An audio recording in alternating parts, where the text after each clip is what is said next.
Salut, c'est Léo, ça dit quoi? Number 1, Victor Wembanyama.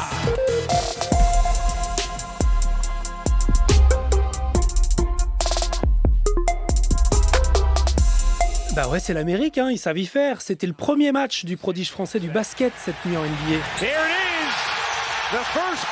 Les premiers points de Victor Wembanyama avec les San Antonio Spurs, qui a vécu quand même un match difficile, beaucoup de fautes et finalement un très bon quatrième quart-temps, 15 points au total. Mais à la fin, défaite 126-119 contre les Dallas Mavericks. C'était quand même la sensation. T'imagines un peu l'attente, toi? Il a que 19 ans. J'aurai très bientôt un nouvel apprenti. Beaucoup plus jeune et beaucoup plus puissant. Ouais, il faut pas parler d'âge non plus à un Titi du PSG. Warren Zaïre-Emery qui va peut-être la donner, la laisser passer pour le but. Le troisième but parisien sur cette action d'école. 3-0 hier soir pour le PSG contre l'AC Milan en Ligue des Champions. Et ça, c'était la deuxième passe décisive de Warren Zaïre-Emery, désigné homme du match. Mais c'est fabuleux. 17 ans de garçon. C'est un gamin qui est promis au plus bel avenir. Et comme le dit mon collègue Julien Froment, La question désormais n'est pas de savoir si Warren Zaïre-Emery viendra chez les Bleus, mais quand.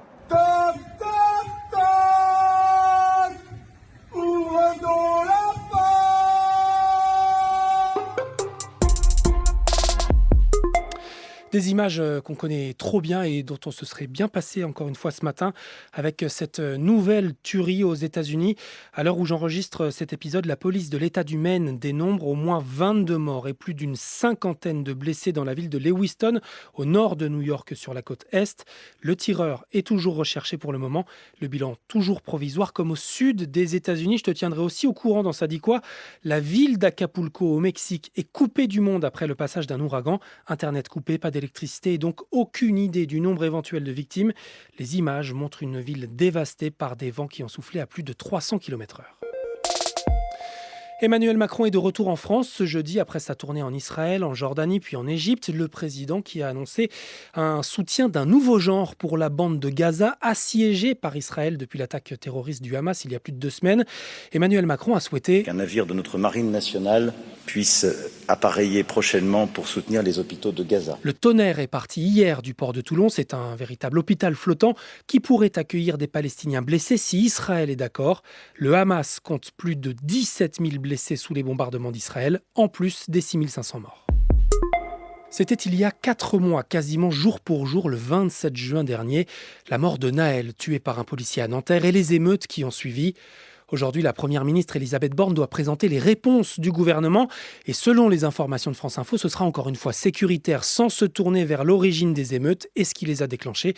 On débriefera tout ça demain dans Ça dit quoi. Ce matin, j'ai un autre témoignage à te faire écouter. Lors d'une réunion parents-professeurs, l'élève et sa maman m'ont menacé à me montrer du doigt. C'était très agressif. Effectivement, il y avait une table qui nous séparait et je pense que c'était une bonne chose parce que sinon, je ne sais pas si ça aurait pas pu en venir aux mains. Cette enseignante veut absolument rester anonyme après avoir été menacée par un élève de 3e l'année dernière. C'est contre ces violences que le ministère de l'Éducation nationale veut se montrer ferme, encore plus depuis l'assassinat terroriste d'un prof de français à Arras.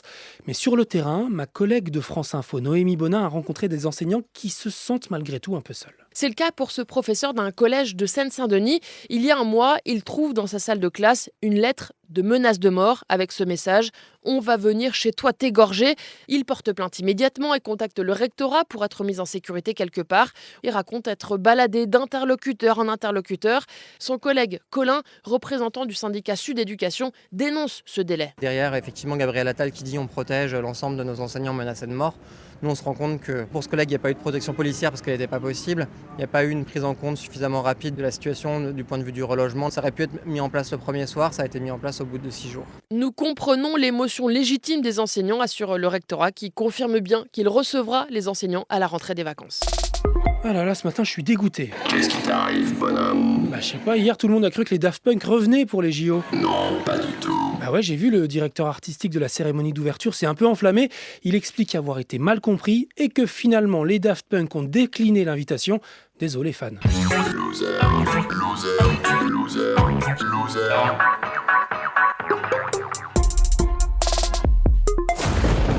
Sinon, pour se faire peur, à 5 jours d'Halloween, il y a la nouvelle saison de LOL qui ressort. Si tu ris, tu sors. Mais si tu cries, tu sors aussi. Qui c'est qui me touche? Qui c'est qui me passe derrière moi? Il y a déjà des trucs dans les veines. Je ne crie pas, ne crie pas. Les 3 premiers épisodes sont dispo à partir d'aujourd'hui sur Prime Video. Les 2 derniers, ce sera la semaine prochaine. On n'est pas sûr de sursauter. Ah là oui, c'était Léo de France Info. Allez, ciao. Il faut ça pour vous réveiller, ça me fait pas peur. Non mais vous êtes quand même bien allumé.